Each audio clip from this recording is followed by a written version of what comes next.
مع متابعة مع حضرتك طبعا ومع دكتور ايمان. حضرتك كنت معايا على طول، يعني كانت اي حاجه يجيلي صداع، يجيلي اي حاجه مش عارفه بعملها اكلمك ترد عليا تقولي لا ما تخافيش وكل الكلام ده.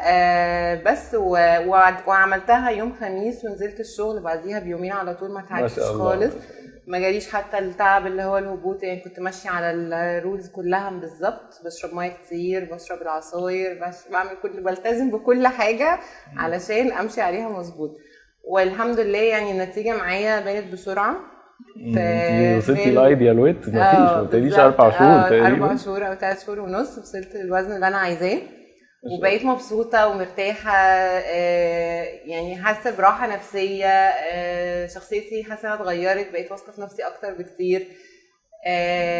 حاسة ان انا خفيفة، عارفة اتعامل مع كل حاجة، موضوع بقى اي شكل مبقاش مترددة في ان انا